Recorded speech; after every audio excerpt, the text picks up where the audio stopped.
Hello friends, it's Nancy from Astrology and Angel Mediums today with another deck unboxing. Now here I'm going to be unboxing the mass-produced version of the Light Seer's Tarot. As you can tell, I have both versions. The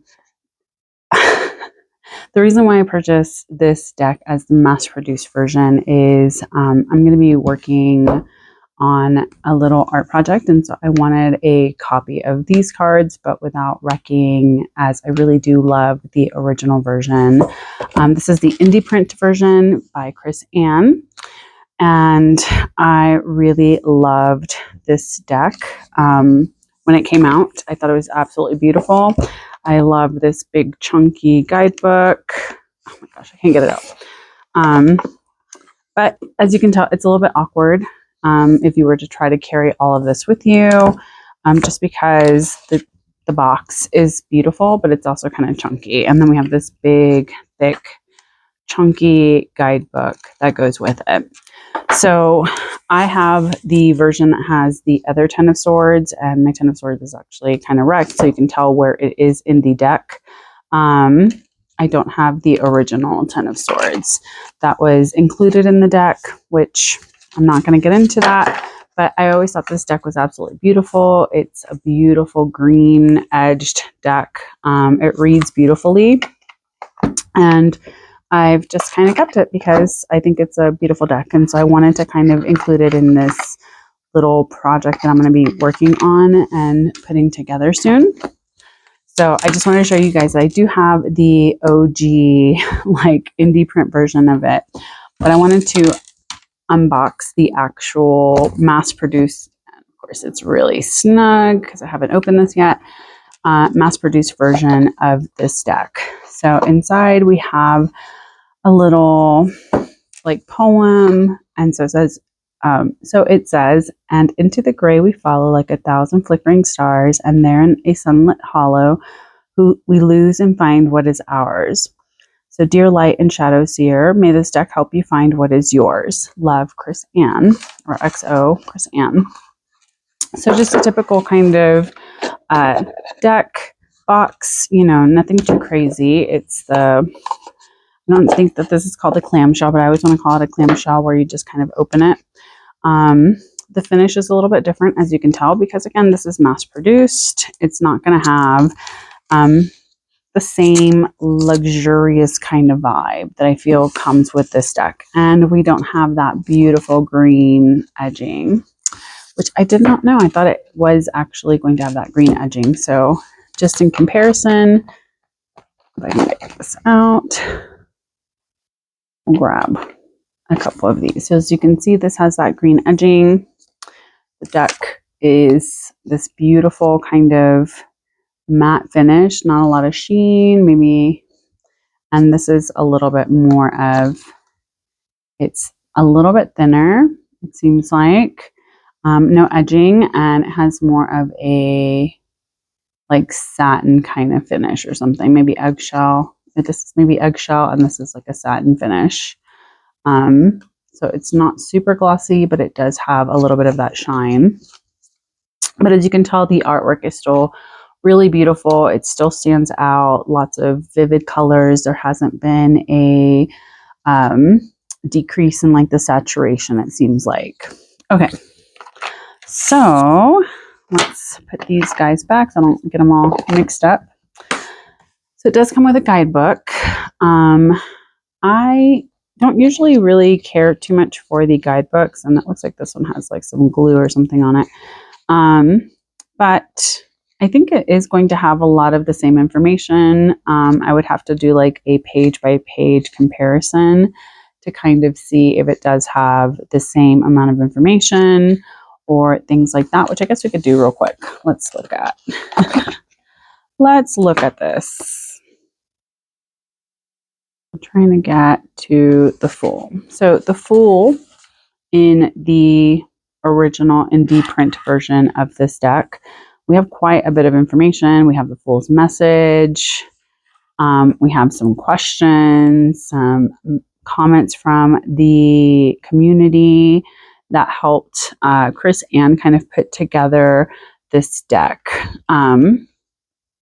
And so I love that she included all of these different things. So let's look at what the Fool's message is with the little, does look like it does have similar spreads. So here we have, the new beginning. So we do have similar commentary as you would in the indie print version of the deck, but this has a little bit more choice.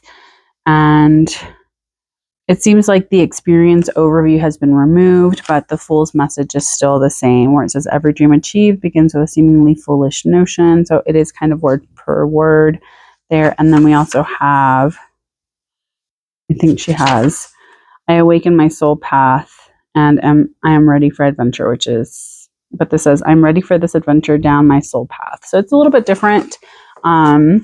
So I guess it just really depends on if you're someone that values having the guidebook word per word that the author originally stated. And I think that she has put out a book for the Light Seer. So maybe that is where a lot of this information is in now. If you have the mass produced version instead, and maybe feeling like you want a little bit more information, maybe check out Chris Ann's The Light Seer's Tarot Guide, I believe it's called. I have seen it online. I'm not sure if it's already been published. I did see that it was available for people to order, so I don't know if that's pre-order or whatever. So again, pretty chunky book though, compared to other publishing houses and their guidebooks that they put out. It's a little white book, but it is a little bit more filled to the brim with other information. And I do think that it's nice to have something that is a little bit more inclusive of having some of the interpretations that are very similar to the original version of the deck. Because I understand that mass-produced decks are going to want to cut down on costs and, still have a little bit of that same value. So that's the guidebook. I think it's a really nice guidebook. It has a lot of information. So let's look at the actual deck. We're going to put this little guy off to the side. And we're going to stop the comparison. So here we have the Fool. I think it's a beautiful card. I love Chris Ann's artwork in this deck. I think it's stunning. We have the Magician, the High Priestess, the Empress, the Emperor, the Hierophant, the Lovers, Chariot, Strength, the Hermit. I love this Hermit card. The Wheel, Justice, Hanged Man, Death, Rebirth. I think it's a really beautiful death card. Temperance, the Devil, the Tower, the Star, the Moon. It's very whimsical artwork that's very colorful, very vibrant. The Sun, Judgment, the World. And then we move on to the minor arcana. So here we have the Ace of Wands, the Two of Wands, the Three of Wands, the Four of Wands, 5, 6, 7, 8, 9, 10. So it does have a lot of similarities with a Rider-Waite-Smith while still taking its own kind of interpretation of some of these cards. And the imagery is a little bit more inclusive, a little bit more, vibrant, modern kind of artwork that would be more easily relatable to our time period, if that makes sense. So here we have the Page of Wands, we have the Knight of Wands, we have the Queen, and then the King. Moving on to the Ace of Cups, then the Two of Cups, the 3, the 4, the 5, 6, 7, 8, 9, and 10. So here we have the Page, the Knight, the Queen, and the King. Moving on to the swords. I love that there's like these like kind of like mathematical equations and symbols and things like that. We have the Two of Swords, Three, very evocative artwork, the Four, the Five, Six, 7, 8, 9, and then 10. And we have the Page. I think the pages in this deck are so whimsical and fun, while kind of like portraying that youthfulness, but also this sense of like adventure, which I really do love how she has interpreted the pages in all of the deck. The Knight, instead of a horse, we have a motorcycle. The Queen of Swords, and then the King of Swords. So here we have just the Ace of Pentacles, the 2, the 3, the 4, 5, 6, 7, 8, 9, 10, and then the Page. I love the imagery of like, she has like this like tree, almost like the rooting, like it's almost like rooting her to the ground. So the Knight, Queen, and then the King.